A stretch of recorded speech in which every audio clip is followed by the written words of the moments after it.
नमस्कार साथियों, स्वागत है आपका हमारे चैनल टीएनटी ज्ञान में। और आज मार्केट की बात करेंगे, मार्केट की उथल-पुथल की। क्योंकि टैरिफ की वजह से मार्केट में बहुत ज़्यादा असमंजस की स्थिति है। देखिए, इस समय काफ़ी लोग मुझसे मार्केट के बारे में पूछ रहे हैं कि मार्केट में क्या बने रहें या निकल जाएँ? तो देखिए, मैं एक चीज़ कहना चाहता हूँ कि मुझे ऐसे लोग बहुत अच्छे लगते हैं, जिनका स्टैंड बिल्कुल क्लियर हो। चाहे वो मार्केट में रहना चाहते हों या नहीं रहना चाहते हों। क्लियर होना चाहिए पॉइंट हमारा कि अगर हमारा लॉस हो रहा है, तो हम यहाँ से निकल लें और कहीं ऐसी जगह अपना इन्वेस्टमेंट कर लें, जहाँ इससे ज़्यादा रिटर्न मिल जाए। देखिए, अब ये तो मान के चलें कि कुछ समय के लिए भारतीय मार्केट से या शेयर मार्केट जो है भारतीय मार्केट, उससे एक अच्छा रिटर्न अभी शॉर्ट टर्म में नहीं आना। जो लोग शॉर्ट टर्म में इन्वेस्ट कर रहे हैं, शॉर्ट टर्म के लिए उनकी अपेक्षाएँ हैं कि मुझे आने वाले 1 महीने, 2 महीने, 3 महीने में ये रिटर्न मिल जाएगा, तो मुझे लगता है शायद उनका एग्ज़िट कर जाना ही सही है। क्योंकि इस समय जो मार्केट की स्थिति है, वो आने वाले 3-4 महीने में सुधरने वाली नहीं है। 6 महीने में सुधरने वाली नहीं है। क्यों? क्योंकि आपको पता है एक व्यक्ति अमेरिका में ऐसा बैठ गया है 4 साल के कार्यकाल को लेके अपने, कि उसने कसम खाई है कि विश्व के मार्केट को तबाह कर देगा, अमेरिका की इकोनॉमी को तबाह कर देगा, जीडीपी को तबाह कर देगा। इसी बात पे आज हम पूरे विस्तार से चर्चा करेंगे कि क्या है उसका रुख और क्या उसके लिए ये भारतीय मार्केट के लिए घातक है या फिर अमेरिकी मार्केट के लिए घातक है। तो इस पे हम बात करेंगे, ठीक है? तो अगर वीडियो अच्छी लगे तो वीडियो को लाइक करें, शेयर करें और पसंद आए तो सब्सक्राइब करना ना भूलें, ठीक है? तो शुरुआत करते हैं हम शुरू से कि इस समय क्या चल रहा है?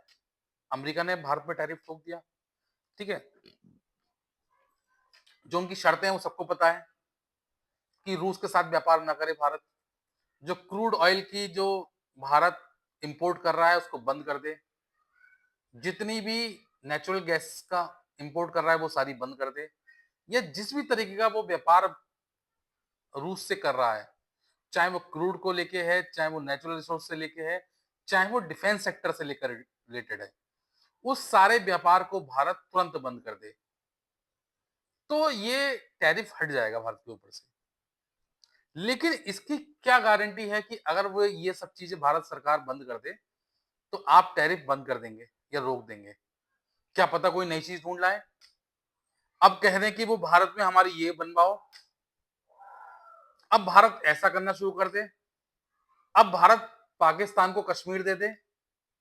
भाई वो तो कुछ भी कह सकता है ना। जो व्यक्ति ये कहने को तैयार है कि अब जो है पाकिस्तान क्रूड का एक्सपोर्ट करेगा और हो सकता है आने वाले समय में भारत पाकिस्तान से इंपोर्ट करे ऑयल का, तो वो व्यक्ति कल को ये भी कह सकता है कि भारत सरकार को चाहिए इस पाकिस्तान और भारत के युद्ध को खत्म करने के लिए, जो बार-बार क्षुद्रम युद्ध चलते हैं, इससे निपटने के लिए वो कश्मीर पाकिस्तान को दे दे। वो तो ये भी कह सकता है ना, उसकी दिक्कत क्या है? उसकी जेब से क्या जा रहा है? और पाकिस्तान तो खुश हो जाएगा इससे, या जो भी भारत विरोधी देश हैं, वो खुश हो जाएंगे कि हाँ, दे दो। उनके कहने से क्या जा रहा है? तो भारत ने बहुत अच्छी रणनीति अपनाई है। भारत ने इसका अल्टरनेटिव ढूँढने की कोशिश करी है कि हम जो व्यापार इसके साथ करते हैं, वो किसके साथ कर सकते हैं। भारत का उस दिशा में अब योजना है कि भारत उस दिशा को एग्जीक्यूशन में ला रहा है, उस प्लान को अपने, कि अब हम इसकी भरपाई किससे करेंगे। देखिए, एकदम साल 2 साल में हम उस लेवल पे नहीं पहुंच पाएंगे जहां अमेरिका को इंपोर्ट कर रहे हैं। लेकिन मैं एक चीज बता दूं आपको, अमेरिका को हमारा इंपोर्ट करना बंद नहीं हुआ है। हम पे कोई ऐसा सैंक्शन नहीं लगा है कि भारत अब अमेरिका को इंपोर्ट एक्सपोर्ट नहीं करेगा। हम निरंतर एक्सपोर्ट करेंगे उसको। लेकिन क्या है, एक टैरिफ के साथ। जो चीज आज हम भारत से वहां 100 रुपए की बेच रहे थे, वो हम 125 की बेचेंगे, 150 की बेचेंगे, हो सकता है आगे चल के 170 की बेचें। इससे क्या होगा? इससे उनका रेवेन्यू जनरेट होगा। किसका? अमेरिकी सरकार का। भाई अमेरिकी सरकार की इनकम बढ़ेगी ना, जब वो भारत पर टैक्स लगाएगा, तो अमेरिकी सरकार की इनकम बढ़ेगी। जैसे भारत भारत के अंदर हम लोग, जब सरकार हमारी हमसे जीएसटी लेती है, उस जीएसटी से तो उनका रेवेन्यू जनरेट होता है। लेकिन क्या है, अगर वो ये टैक्स बढ़ा रहे हैं तो भारत की तरफ से एक्सपोर्ट कम होगा। मैं मानता हूं कि भारत की सरकार मतलब भारत के जो बिजनेसमैन है उनको नुकसान होगा कहीं ना कहीं। भाई जो चीज 100 रुपए में ज्यादा खरीदी जा रही थी वो 125 में या 150 में कम खरीदी जाएगी। लेकिन मैं एक चीज बता दूं आपको कि जिस चीज की आपको आदत पड़ गई, जो चीज आपके लिए नेसेसरी है, उसे आप इस्तेमाल करेंगे करेंगे, उसको आप बंद नहीं कर सकते।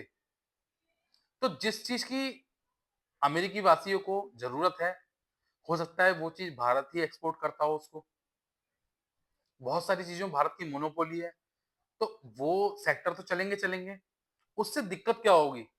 उससे दिक्कत होगी वहां के आम नागरिकों को। और सुनने में भी आ रहा है कि वहां के आम नागरिक वहां विरोध करना शुरू कर रहे हैं। 80% जनता ने मतलब ये कहा है कि इस टैरिफ से सिर्फ और सिर्फ अमेरिकी इकोनॉमी को नुकसान होगा। अमेरिका की जो आम पब्लिक है उसको नुकसान होगा। क्यों? क्योंकि उनको महंगा खरीदना पड़ेगा, उनको ज्यादा पैसा इन्वेस्ट करना पड़ेगा उसके लिए। क्योंकि अमेरिका क्या है, छोटी छोटी चीजें एक्सपोर्ट कर वो इंपोर्ट करता है बाहर से, बनाता तो है नहीं वो। और इसकी वजह से नुकसान होगा जो डेयरी फार्म्स के जो प्रोडक्ट्स हैं उनके लेके, कृषि को लेके, ये सब चीजें जो है इससे नुकसान उनको ही होगा। और मुझे लगता है अमेरिका का जो कार्यकाल इस सरकार का है, ट्रम्प सरकार का 4 साल का कार्यकाल होता है वहां पे अमेरिका में। तो 2025 से लेकर 29 तक चलेगा ये, 25, 26, 27, 28 तक। तो 4 साल का जो कार्यकाल है 29 में खत्म हो जाएगा, 29 में नई सरकार आ जाएगी।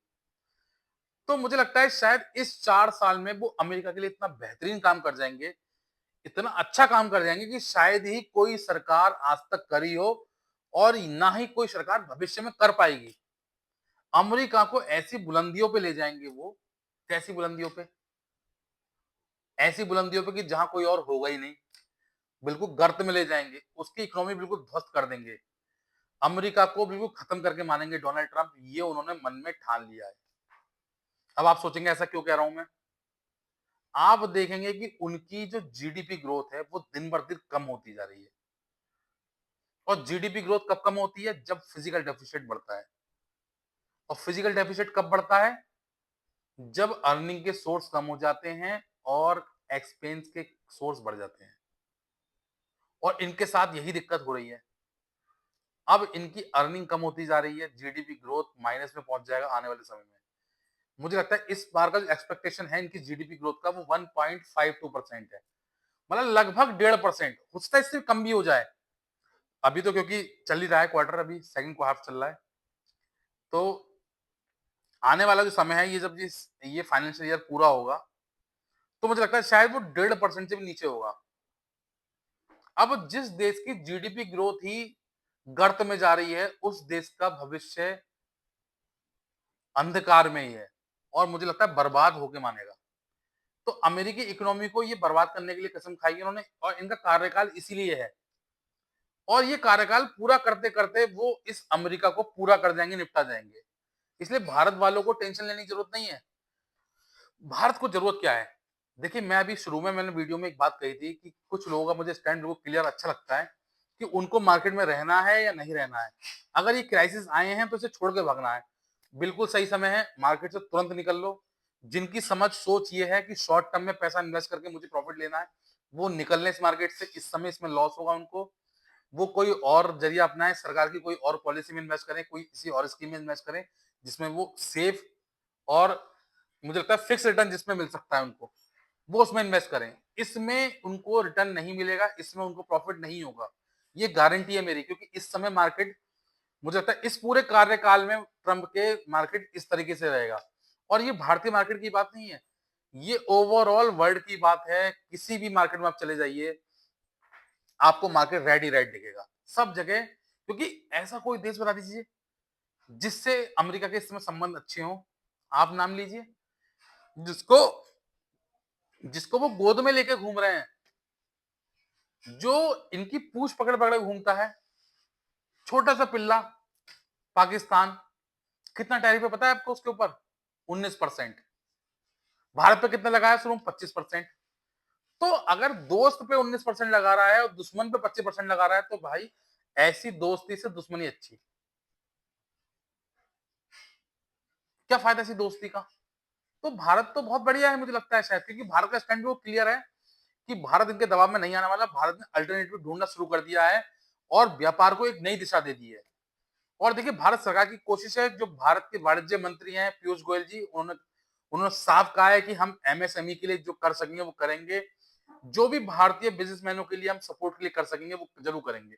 उसके लिए हमने एक प्लानिंग बना ली है, उसके लिए हम उसको एग्जीक्यूशन करेंगे उसको जल्द से जल्द, और उस पे हम काम करेंगे। देखिए मैंने आपसे कहा था कि सरकार चाहे तो क्या नहीं कर सकती। समय है और समय के साथ ही एक रिटर्न अच्छा मिलेगा उनको। लेकिन मुझे लगता है शायद कि ये जो समय है, ये भारत के लिए आपदा में अवसर वाला समय है। लेकिन कैसा अवसर? अवसर ये कि भारत को इस समय ज़रूरत है कि अपना माल कहाँ बेचे, उसको ढूँढने की ज़रूरत है। और दूसरी चीज़ क्या ज़रूरत है? कि भारत को ऐसे व्यापारी ढूँढने हैं, मतलब ऐसे देश ढूँढने हैं, ऐसे कंज़्यूमर ढूँढने हैं कि जो हमको इस तरह की घुड़की ना दे सके। आप ये देखिए ना कि अमेरिका ने यूके तक को नहीं छोड़ा।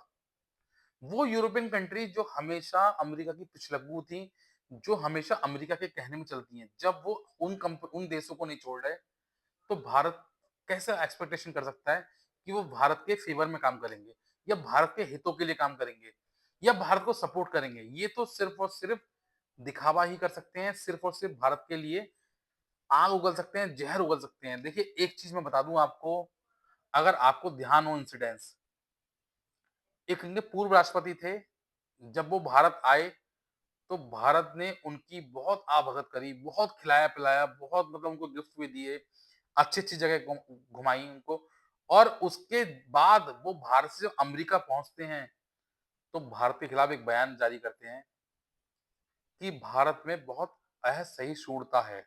बहुत लंबा शब्द है, मैं भी थोड़ा-सा बोल नहीं पा रहा, लेकिन आप समझ गए होंगे। मुझे ऐसे टिपिकल शब्द हिंदी थोड़ा-सा बोलने में मतलब वो हो जाता है। असहिष्णुता मतलब इसका मतलब ये है कि अराजकता एक तरीके से भारत में दिखती है उनको। उनको अपने अमेरिका में अराजकता नहीं दिखती थी, उनको भारत में अराजकता दिखती थी। जबकि उस व्यक्ति को सोचिए, अगर किसी देश का प्रेसिडेंट आता है तो क्या वो किसी गली में लड़ाई झगड़े देखने जा रहा है? उसको भारत में अराजकता दिखी। उसमें भारत में सांप्रदायिक सौहार्द नहीं दिखा कि हर धर्म के लोग, हर ज़बान को बोलने वाले लोग इस भारत में रह रहे हैं। ऐसा किसी देश में संभव नहीं है। तो इनके तो पहले से ही है कि ये सिर्फ़ और सिर्फ़ भारत के लिए ज़हर उगलेंगे, सिर्फ़ भारत का खाएँगे ज़रूर, लेकिन भारत से प्रॉफ़िट भी लेंगे, लेकिन भारत को सपोर्ट नहीं करेंगे ये देश कभी भी। तो इसलिए ये समय थोड़ा-सा इस समय सेंसिटिव चल रहा है। अगर आप लोग शॉर्ट टर्म रिटर्न चाहिए आपको, तो आप मार्केट से स्विच कर जाएँ। आप मार्केट को छोड़ दें। हाँ, अगर आपका रिटर्न आपने लॉन्ग टर्म के लिए करा है, डिपॉज़िट, इन्वेस्टमेंट जितना भी जो भी करा है आपने, 5 साल के लिए, 10 साल के लिए करा है, तो आप मार्केट में स्टेबल बने रहें। जैसे अब मैंने रिटर्न कर रखा है, इस समय मेरा भी मार्केट रेड हो रहा है, मैं भी लॉस में हूँ, ठीक है? लेकिन मुझे पता है कि हाँ, मेरा मार्केट रिकवर कर जाएगा, मुझे कोई दिक्कत नहीं है। मैं लॉन्ग टर्म में इन्वेस्ट किया है, मैंने एसआईपी की है, लॉन्ग टर्म में की है। मैं इंडेक्स में लगा रहा हूँ, इंडेक्स फंड में, तो वो लॉन्ग टर्म के लिए लगा रहा हूँ। मैं किसी स्टॉक को ले रहा हूँ, तो लॉन्ग टर्म के लिए लगा रहा हूँ, और बल्कि जिनको मैं साल 2 साल के लिए ले रहा था, उनको भी मैंने 5-5 साल के लिए कर दिया है। क्यों? मुझे पता है कि भाई ये अभी इसका 3 साल और बचे हैं। ये 3 साल तक यही ड्रामा करेगा, 3 साल तक ऐसे ही रहना है, तो मार्केट से बहुत सारे रिटर्न की अपेक्षा आप नहीं कर सकते। हालाँकि अगर आ जाए, अच्छी बात है, मेरा नसीब है, आपका भी नसीब है, क्योंकि भारत सरकार बहुत अच्छे-अच्छे कदम इसके लिए उठा रही है। किसी भी तरीके से भारतीय मार्केट को सपोर्ट कर सके, बूस्ट कर सके, ऐसी योजनाएँ ला रही है, और मुझे लगता है अगला बजट जो है वो इसको देखते हुए ही लाएगी। तो ये सारी चीज़ें हैं, इसको देख के ही आप इन्वेस्ट करें इसमें, और लॉन्ग टर्म के लिए इन्वेस्ट करें। अगर लॉन्ग टर्म के लिए इन्वेस्ट करते हैं आप, 5 साल के लिए इन्वेस्ट करते हैं, 10 साल के लिए इन्वेस्ट करते हैं, तो मुझे निश्चित तौर पर आपको एक अच्छा रिटर्न मिलेगा, और शायद मिला अनएक्सपेक्टेड रिटर्न मिले आपको, जिसकी आपको उम्मीद भी नहीं। जो लोग शॉर्ट टर्म में एक रिटर्न की अपेक्षा रखते हैं, मुझे लगता है शायद इस समय वो मार्केट वो वाला नहीं चल रहा। शॉर्ट टर्म वाले बिल्कुल मार्केट से दूर हो जाएँ, लॉन्ग टर्म वालों का समय है इस समय, सिर्फ़ और सिर्फ़। बल्कि लॉन्ग टर्म वालों के लिए मैं कहूँगा अच्छा समय है। क्योंकि जब स्टॉक आपको 30% डिस्काउंट पे, 20% डिस्काउंट पे, 40% डिस्काउंट पे मिलने लगे, तो समझ लीजिए वो इन्वेस्ट करने का समय है, लॉन्ग टर्म के लिए। तो ऐसे ही स्टॉक में इन्वेस्ट करें ढूँढ-ढूँढ के, जो आपको लगता है कि वो अपने फंडामेंटल में स्ट्रॉन्ग हैं, फ्यूचर के स्टॉक हैं, और आपको 20, 30, 40% डिस्काउंट में मिल रहे हैं। देखिए, भारतीय लोगों में एक चीज़ बहुत अच्छी है कि जब उनको डिस्काउंट में कोई चीज़ मिलती है, तो वो टूट के पड़ते हैं। लेकिन अभी स्टॉक मार्केट वाले जो लोग हैं हमारे, वो इससे मुझे लगता है अनजान हैं। जब भी आपको कोई स्टॉक 30%, 20% डिस्काउंट में मिले और वो पोर्टफ़ोलियो, मतलब उसका जो पोर्टफ़ोलियो है उस स्टॉक का, वो मजबूत है, तो मुझे लगता है शायद आपको कहीं भी जाने की ज़रूरत नहीं है। आपको यहीं रिटर्न करने की ज़रूरत है। ये समय है आपके लिए। ऐसे ही आपदा में आपको अवसर ढूँढना है। उस टाइप का नहीं ढूँढना है कि लोगों को परेशान करना है, लेकिन इस टाइप का ढूँढना है कि इन्वेस्टमेंट किस समय करना है हमें। तो लॉन्ग टर्म के लिए इन्वेस्ट करिए, बहुत से समय है, कोई दिक्कत नहीं है। शॉर्ट टर्म के लिए दूर रहें आप, क्योंकि शॉर्ट टर्म में आपको रिटर्न नहीं जनरेट होगा। ये मैं भी मानता हूँ। क्योंकि देखिए, जिस देश के इस समय हालात ऐसे हैं कि उसकी खुद की जीडीपी ग्रोथ 1.5% के करीब है और वो किसको डेड इकोनॉमी बोल रहा है? वो बोल रहा है 6.5%, 7% रिटर्न वाले को। तो इससे आप थोड़ा-सा ध्यान रखें, क्योंकि उसकी पूरी कोशिश है कैसे करके भी भारतीय इकोनॉमी को ध्वस्त करने की। वो चाहता है कि भारतीय की जो जीडीपी ग्रोथ है वो कैसे भी कम करी जाए। भारतीय लोगों का जो रिटर्न है उसको कम किया जाए। भारतीय मार्केट में उथल-पुथल हमेशा मचाई जाए। तो ये आगे भी बना रहेगा, क्योंकि जब-जब हम कुछ अल्टरनेटिव ढूँढेंगे उसका, हमारी मार्केट अच्छा रिटर्न देगी, तो वो कुछ नया ढूँढ के ले आएँगे। तो इसके लिए हमें ज़रूरत है सिर्फ़ और सिर्फ़ लॉन्ग टर्म की। लॉन्ग टर्म में इन्वेस्ट करें और बने रहें मार्केट में। शॉर्ट टर्म वाले दूर रहें। तो मुझे लगता है शायद ये वीडियो मेरी काफ़ी आपको इन्फॉर्मेटिव लगी होगी, अगर वीडियो मेरी पसंद आई हो। क्योंकि मैंने आपके लिए ये जो मार्केट इस समय उथल-पुथल चल रही है, इसके लिए ढूँढ के लाया था, क्योंकि बहुत सारे लोग परेशान थे, बहुत सारे लोग मुझसे सवाल कर रहे थे कि आगे क्या होगा? तो मैंने लगता है मुझे आपको मैंने एक विस्तार से योजना बता दी है आगे फ्यूचर की, कि आपको क्या करना है, रिटर्न करना है कि नहीं करना, और अगर नहीं करना तो क्या करना है। तो ये आपको समझना होगा कि मेरी वीडियो से आपका जो विज़न है वो क्लियर हुआ कि नहीं हुआ, और अगर विज़न क्लियर हो गया होगा आपका और मेरी वीडियो आपको पसंद आई हो, तो मेरी वीडियो को लाइक करें, शेयर करें और सब्सक्राइब करना ना भूलें। Thank you.